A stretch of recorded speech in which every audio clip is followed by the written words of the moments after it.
Қарбастас деп аталатын ауыл. Туған жылың 1931 құрдасымын Шәмілдің. жынысың кім? Еркекпін ғой, еркекпін, және дағы тәуірмін. Партияда барсың ба? Жоқпын. Шыққан тегін? Шаруамын, бар тірліктен бағалуын санаймын. Білімін ше? Орташа ғой, алайда оны жоғарыға балаймын. Ана тілін? Қазақша, қысылғанда орысшада, немісшеде тағы бар. Қайда істедің? Мына еңбек кітапшамнан танып ал. Оқымаған, дипломсыз демесең, бір басыма бар мамандық табылар. Міндеттісің бе әскерге? Міндеттімін. Біздің әлі жас кеуде.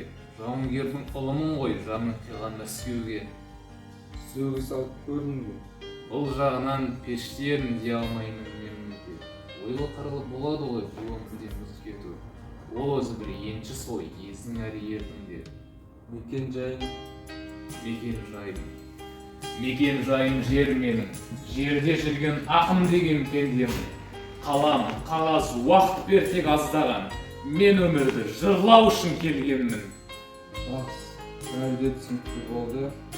Ғажап демал, есін арқасын өтесің. Жақсы.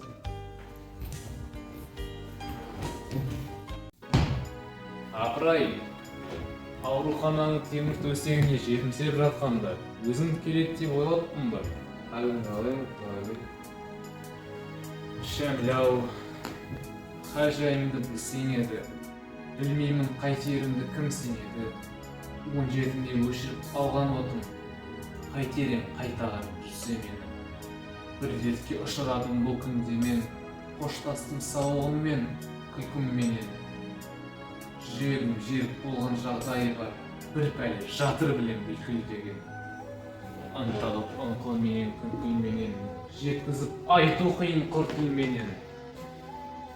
Қазір маған 20 керек болыпты, алдымда қор қызым іркілмеген.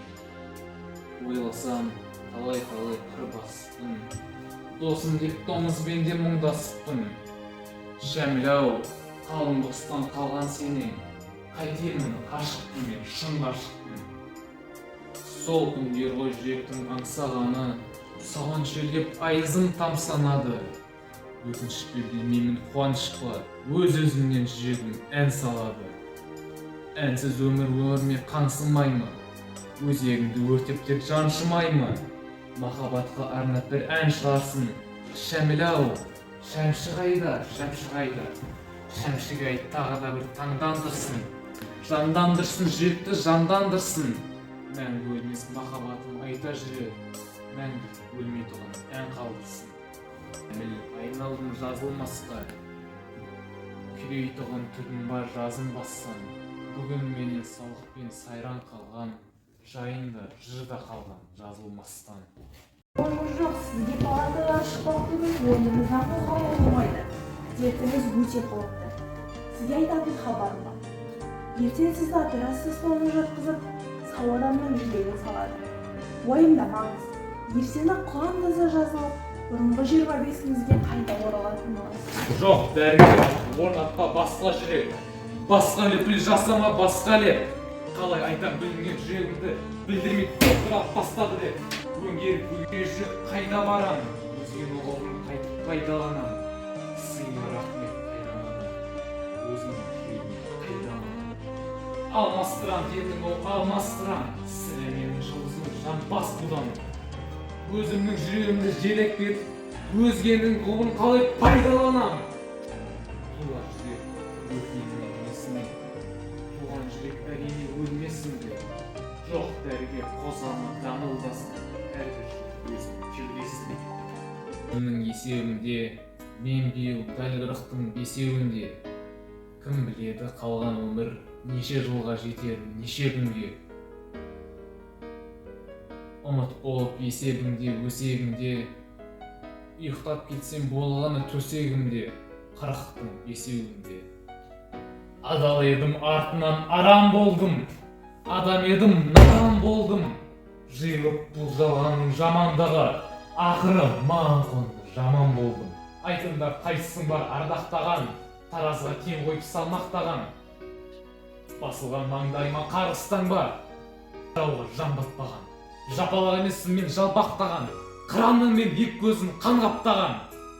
Осыдан соң-ақ қазақтың бір туар ұлы, ақиық ақын, өлең өлкесінде өзіндік ізін даралап, өлмес жырларын жұртына сыйлап, 45 жасында бұл фәнімен қош айтысып кете барды.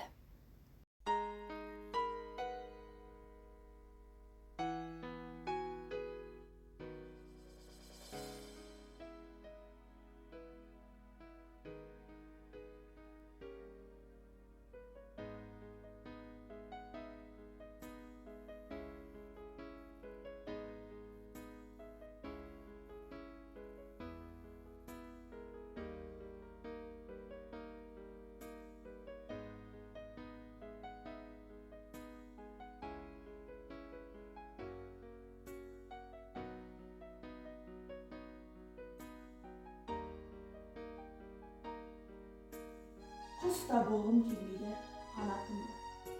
Қанатым бар, күмістен жаратылған. Сәби болғым келеді, сәби бол. Мына өмірден хабарсыз жаңа туған. От та болғым келмейді, жылуың бар. Жылуың бар, керек пе жылуың бар. Әлди болғым келеді, әлди болғым. Күн сәулесі ойнақтап тұлымын. Отыратын анасы қолымын. Қанаттанып өмірге ұшарымда, кесілмесін бәрібір тұсауымда. Сәби болғым келеді, сәби болғым. Сәби жоқ анамның құшағында. Тар бесігі кең жаһан тарылмаған. Біреуге бар, біреуге табылмаған. Сәби болғым келеді, сәби болғым. Ана сүті аузына ағылмаған. Ал балалар, енді Мұқағали Мақатаевтың өлеңдерін кім біледі? Мен білемін. Кәне сен айта қойшы.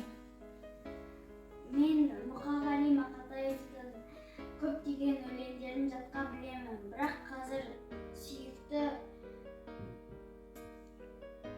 поэзия атты өлеңін айтайын. Поэзия, сен менен егіз бердің, сен мені сезесің бе, неге іздедім? Алауртқан таңдардан сені іздедім, қара отқан таулардан сені іздедім. Сені іздедім кездескен адамдардан, бұлақтардан, бақтардан, алаңдардан, шырақтардан, оттардан, жалаулардан.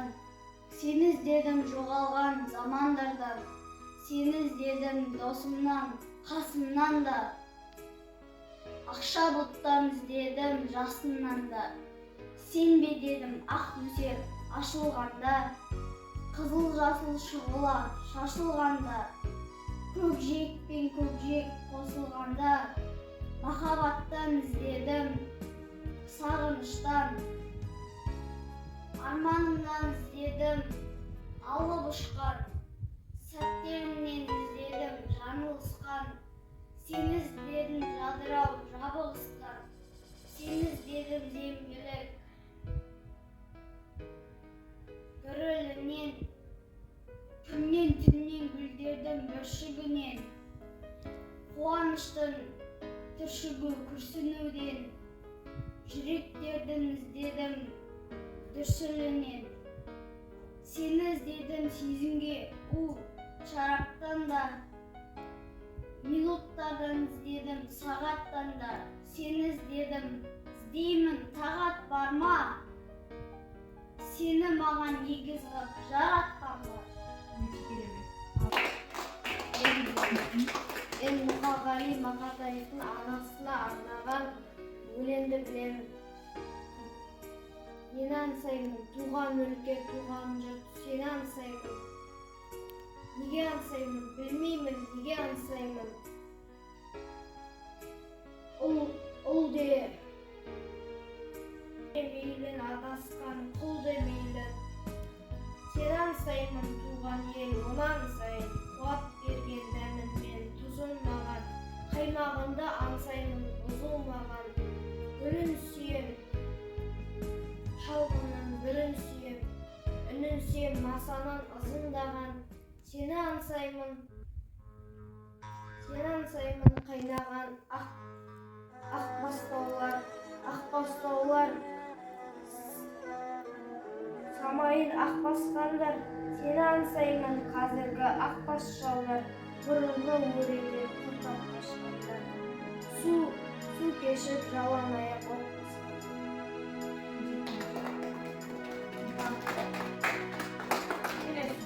Мен айтсам бола ма? Асыл анам, нәсіл анам, ежіре беске менің есіме алам. Мен үшін сен соғқан ақ сүтіңді, ақтамасам бұл жүрмін несіне адам.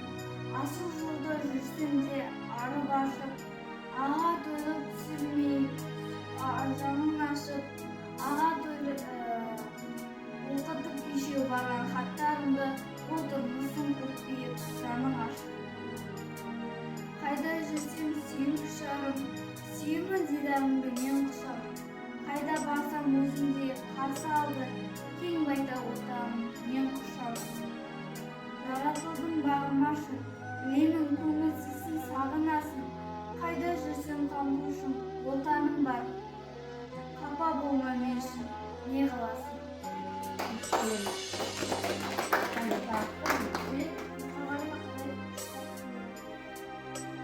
Ең бірінші бақыттың хатын мен. Туған берем ойыңның алтын келін. Ол бар болса мен бармын, ол болмай ма? Қымбат бірақ алтыннан бақытым. Ал екінші бақыттан тілім менің. Тас жүректі тіліммен тілімдедім. Кейде дүниеден дүниесінде. Қасиетті тіліммен. Бар бақыттың үшінші отан деген. Құдай деген кім десе отан деген. Оты сөнген халқында жан барсың ба, ойланбай-ақ келді отан. Бар бірдей бақыт, үш бірдей бақытым бар алақанда. Мені мұндай бақытты жаратар ма? Үш күн нұрын төгеді аспанынан, Атырау, Алтай, Арқа, Алатау. Мен айтсам бола ма? Мен Мұқағали Мақатаевтың отанға арнаған отан деген өлеңін бердім. Отан, отан, сен болмасаң нетерем, мәңгілікке бағытсыз болып өтерем. Өмірде бұл өксумен өтерем. Құс ұясы жыртқыш үнсіз болмайды.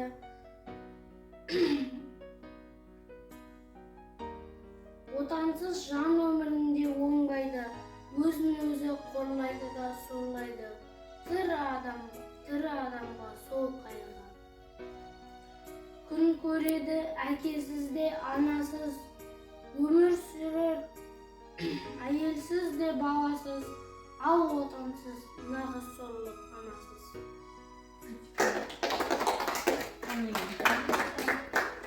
Сен бала айтма. Мен Мұқағали Мақатаевтың «Шыда» деген өлеңінде. Шыда, шыдай түс, шыда тағы. Шыдамдыны мына өмір ұнатады.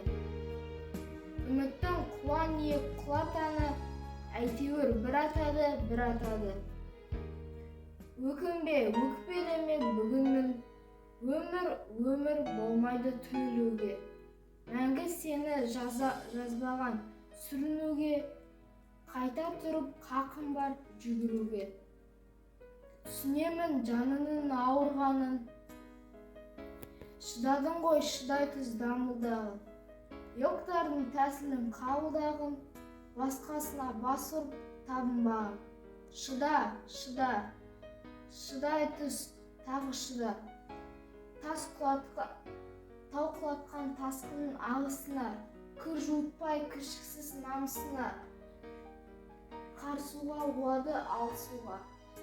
Өте керемет. Жарайсың. Ал келесі бөлмеде ақынның қолданған заттары орналасқан.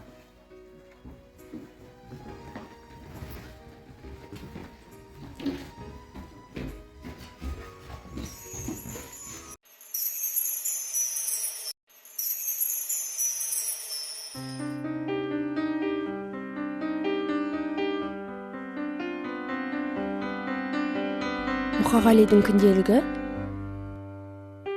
12 ақпан 1976 жыл. Ескі ауру, аурухана, емделу. 11 қаңтардан 5 ақпанға дейін. Ауруым менің оңай болмаса керек.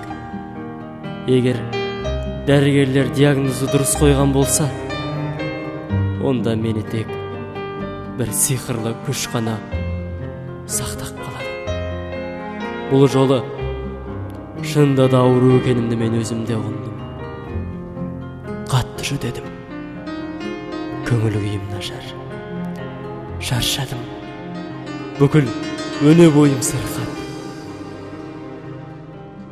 Менің таңдамалым өз келісіммен Өмірдастан деген атпен кетті. Ауруыма байланысты Виорскасында соңғы оқырында өзім қарай алмадым. Қалай болып шығарын білмеймін. Бір сөзбен айтқанда, байғұсты тағдырдың қолына бір жолы тапсырдым. Өз әріптестерімнің менің шығармама қалай қарайтындарын тым жақсы білемін. Кез келген сылтау тауып, олар мені құпиялап, біріліп қалуға дайын тұрады. Жартысын ауруханада, жартысын үйде, мұна тұсын, ана тұсына дейін түгел жазылған 4-ші жәптерді бітірдім. Сонымен менің тағы да бір жаңа жинағым даяр. Маған тездетіп баспагер тауып беріңдерші. Мен оны жаңа татымды дүниелермен қалай қамтамасыз етер екен.